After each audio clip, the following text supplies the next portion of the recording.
7 चरणों में हो रहे लोकसभा चुनाव 2024 में जीत दर्ज करने के लिए राजनीतिक दल चुनाव प्रचार में जुटे हुए हैं।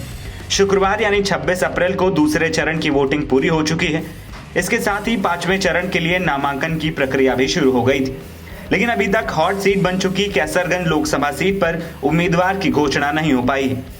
इस सीट पर जीत हार से ज्यादा उम्मीदवार को लेकर प्रदेश ही नहीं बल्कि देश भर में चर्चाएं हो रही हैं और सबकी निगाहें भी टिकी हैं। यहां से वर्ल्ड फेडरेशन ऑफ इंडिया के पूर्व अध्यक्ष ब्रजभूषण सिंह बीजेपी से सांसद हैं। इस सीट पर भाजपा सहित किसी भी दल ने अपने कैंडिडेट का ऐलान नहीं किया है। महिला पहलवानों के आरोपों और अपने बयानबाजी के कारण बीते करीब 1 साल से मीडिया की सुर्खियों में रहने वाले ब्रजभूषण सिंह का एक इमोशनल गाना सोशल मीडिया पर ट्रेंड कर रहा है।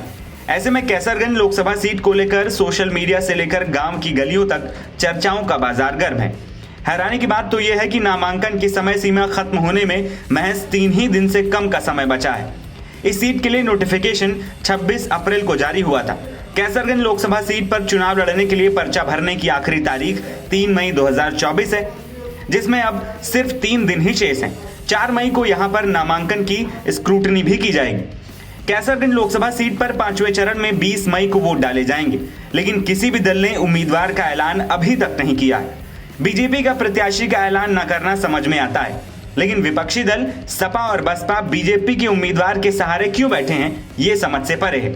सूत्रों की माने तो बीजेपी की कैसरगंज सीट से लिस्ट जारी होने के बाद ही इंडिया गठबंधन का प्रत्याशी घोषित होगा।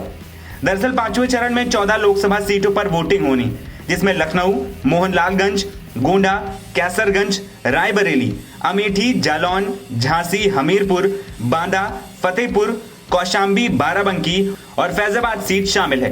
वहीं बीजेपी से अभी तक उम्मीदवार घोषित न होने के पीछे ब्रजभूषण शरण सिंह को माना जा रहा है। ब्रजभूषण चुनाव लड़ने के लिए अड़े हैं, लेकिन बीजेपी उनको टिकट देकर कोई खतरा मोल नहीं लेना चाहती है, क्योंकि बीजेपी सांसद ब्रजभूषण शरण सिंह पर देश की जानी मानी महिला पहलवानों ने गंभीर आरोप लगाए थे, जिसके चलते ब्रजभूषण शरण सिंह को कुश्ती महासंघ के अध्यक्ष पद से इस्तीफा भी देना पड़ा था। साथ ही गंभीर आरोपों के चलते ब्रजभूषण के खिलाफ केस भी चल रहा है। ऐसे में बीजेपी को डर है कि अगर ब्रजभूषण को टिकट दिया गया तो हरियाणा समेत कई लोकसभा सीटों पर इसका नुकसान उठाना पड़ सकता है। उधर महिला पहलवानों की यौन उत्पीड़न का आरोप झेल रहे ब्रजभूषण शरण सिंह को दिल्ली की कोर्ट से झटका भी लगा। दिल्ली की राउज एवेन्यू कोर्ट में ब्रजभूषण ने अपनी याचिका दायर करते हुए नए सिरे से जांच करने की मांग की थी। कोर्ट ने उनकी इस याचिका को खारिज कर दिया है। ऐसे में उन पर यौन उत्पीड़न केस में आरोप तय करने का रास्ता भी साफ हो गया है।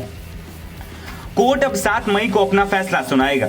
वहीं कोर्ट के इस फैसले को ब्रजभूषण शरण सिंह के लिए दोहरा झटका माना जा रहा है। इस फैसले के बाद उनका टिकट कटना भी तय है, क्योंकि बीजेपी ऐसे किसी भी कैंडिडेट पर दांव नहीं लगाना चाहेगी जिससे उनको अन्य सीटों पर नुकसान उठाना पड़े।